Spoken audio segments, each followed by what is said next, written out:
Halo para pembelajar seumur hidup, selamat datang di sesi pembelajaran kehidupan kita kali ini. Mari kita langsung menyelam ke dalam sebuah konsep yang sejujurnya punya potensi besar untuk mengubah cara Anda melihat dunia, cara Anda bekerja, dan yang paling krusial, cara Anda memusatkan perhatian. Hari ini kita tidak sedang belajar biologi kering di kelas sains, sama sekali tidak. Kita akan membedah hakikat eksistensi kita di tengah dunia yang begitu bising ini dengan meminjam salah satu metafora kehidupan paling agung di alam semesta, sang elang. Jadi, siapkan pikiran Anda untuk sebuah perjalanan filosofis menuju kejernihan mutlak. Coba bayangkan sejenak, Anda sedang melayang di hamparan langit yang tak bertepi.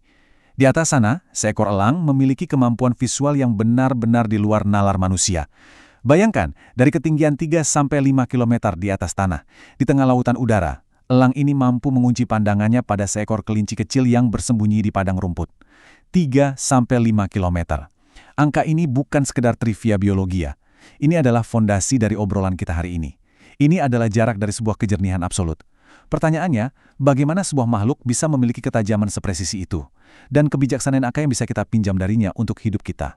Nah, untuk membedah filosofi ini, kita akan melewati 6 pilar kebijaksanaan, mulai dari ketajaman sang penguasa angkasa, hakikat seni memilih perhatian, fokus di tengah pusaran kecepatan, meredam kebisingan dunia modern, menjaga stabilitas visi kehidupan, hingga nanti kita tutup dengan refleksi dan jejak kebijaksanaan. Anggap saja 6 pilar ini sebagai peta jalan Anda untuk meretas dan menguasai pikiran Anda sendiri. Oke, mari kita mulai dengan pilar yang pertama, ketajaman sang penguasa angkasa. Yang paling menarik dari pilar ini adalah keajaiban anatominya. Alam semesta itu merancang sang elang menjadi penguasa angkasa bukan dengan memberinya tubuh super raksasa, melainkan melalui ketajaman visual. Ada sebuah konsep bernama foveal deepening. Jadi begini, mata elang itu ibarat memiliki sistem fokus ganda yang luar biasa canggih. Di satu sisi, mereka punya kesadaran lanskap yang sangat luas. Mereka bisa melihat keseluruhan padang rumput dan memahami konteks gambaran besarnya. Tapi di detik yang sama, mereka mampu melakukan zooming mikroskopis yang sangat intens pada satu objek. Mereka mengunci target dengan presisi yang absolut tanpa pernah kehilangan orientasi di sekelilingnya. Dan bagian terbaiknya adalah saat mereka mulai berburu. Begitu target terkunci, sang elang akan menukik tajam, membelah angin dengan kecepatan gila-gilaan, mencapai 150 hingga 200 km per jam. Tapi disinilah letak kesempurnaannya. Saat dia meluncur dengan kecepatan mematikan itu, otaknya secara otomatis memfilter semua gangguan. Rumput yang bergoyang tertiup angin, burung kecil yang kebetulan lewat, semuanya diblokir total.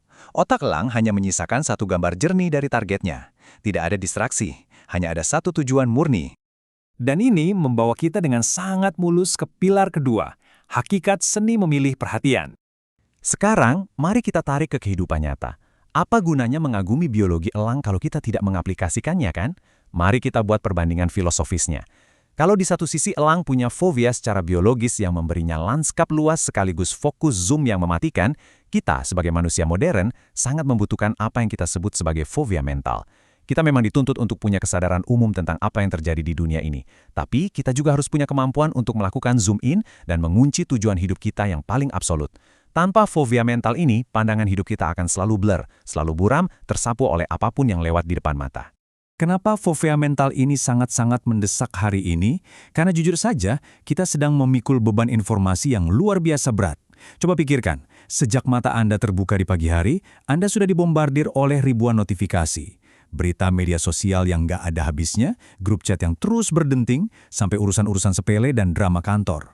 Semua ini adalah rumput yang bergoyang dalam kehidupan kita. Kalau kita tidak menguasai seni memilih perhatian ini, energi dan waktu kita akan terus dirampok oleh hal-hal receh yang sebenarnya cukup menjadi latar belakang saja. Lalu bagaimana kita meresponsnya? Kita masuk ke pilar ketiga, fokus di tengah pusaran kecepatan.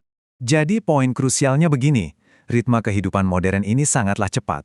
Tapi ingat, sekedar sibuk itu sama sekali bukan berarti efektif. Semakin cepat Anda bergerak menyusuri tanggung jawab kehidupan, justru harus semakin tajam Anda mengunci target utama Anda. Jangan pernah membiarkan angin kesibukan membuat pandangan Anda menjadi buram. Lari ke sana kemari tanpa arah yang jelas, itu cuma buang-buang energi. Kebijaksanaan elang menantang kita, tentukan 1 atau 2 gol besar yang paling esensial dalam hidup Anda tahun ini. Pilih kelinci Anda, dan setelah itu, kunci target tersebut. Biarkan hal-hal lain tunduk pada prioritas agung itu. Langkah selanjutnya ada di pilar keempat, meredam kebisingan dunia modern. Untuk bisa mendapatkan level fokus seperti itu, kita butuh sebuah ketegasan, sebuah sikap mental ala kaum Stoa. Sangat indah melihat bagaimana hukum alam, sang elang ini seirama dengan filosofi kuno manusia. Marcus Aurelius pernah mengatakan hal yang sangat kuat. Anda memiliki kekuasaan atas pikiran Anda, bukan kejadian di luar. Sadarilah ini, dan Anda akan menemukan kekuatan. Meredam kebisingan itu bukan tentang mencoba mematikan dunia di sekitar kita. Itu mustahil. Meredam kebisingan adalah sebuah keputusan internal, sebuah kesadaran bahwa dunia luar, seheboh apapun itu, tidak punya hak veto atas apa yang Anda pikirkan. Maka, ini adalah 3 langkah praktis yang bisa langsung Anda terapkan. Langkah pertama, identifikasi tujuan utama Anda dengan kejujuran yang brutal. Langkah kedua, Anda harus berani bilang tidak pada 1000 hal sepele lainnya. Mengatakan tidak pada distraksi adalah bentuk cinta tertinggi pada tujuan utama Anda.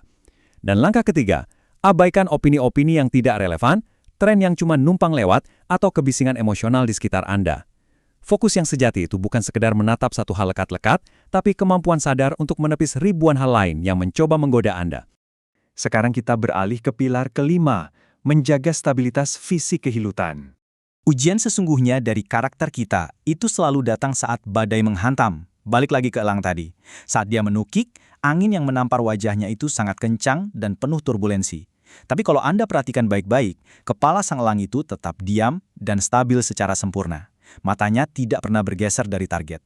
Nah, prinsip dan visi hidup kita harusnya bekerja persis seperti itu. Walaupun situasi di luar sana lagi kacau, entah itu ekonomi, sosial, atau urusan personal, ketenangan visi yang ada di dalam kepala kita tidak boleh didikte oleh badai tersebut. Ketenangan adalah senjata paling mematikan di tengah kekacauan. Jadi, saya ingin mengajak Anda untuk benar-benar merenungkan pertanyaan ini. Di tengah hiruk-pikuk era digital ini, apakah perhatian Anda sedang berserakan, tumpah kemana-mana untuk hal-hal yang tidak bermakna? Ataukah pandangan Anda sudah terkunci erat dengan keteguhan hati penuh pada satu target kesuksesan sejati yang ingin Anda raih? Karena percayalah, jawaban dari pertanyaan inilah yang akan mendikte seperti apa kualitas masa depan Anda. Ini membawa kita pada pilar penutup yang keenam, refleksi dan jejak kebijaksanaan.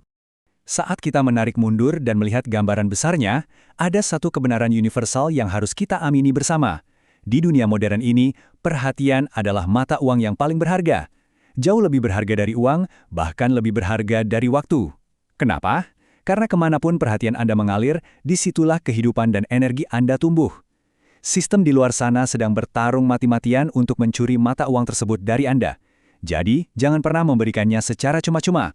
Belanjakanlah perhatian Anda dengan keanggunan dan kebijaksanaan seorang penguasa angkasa. Tentu saja, menguasai fokus ini bukan perkara semalam jadi. Ini adalah seni kehidupan, sebuah otot yang harus terus dilatih setiap harinya. Jika Anda merasa mendapatkan secercah kejernihan, kebijaksanaan, atau sekedar perspektif baru dari video pembelajaran kita hari ini, mari jadikan ini komitmen untuk terus bertumbuh bersama.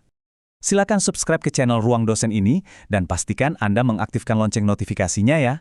Klik like dan share video ini jika dirasa bermanfaat. Mari kita sebarkan ilmu pengetahuan dan hikmah ini ke lebih banyak orang yang mungkin sedang membutuhkannya. Terima kasih sudah belajar bersama hari ini. Sebelum beranjak, tanyakan ini pada diri Anda. Saat membuka mata esok pagi, apakah Anda akan kembali menjadi mangsa dari kebisingan dunia? Ataukah Anda sudah siap terbang dan menguasai angkasa? Sampai jumpa di pembelajaran kehidupan kita berikutnya.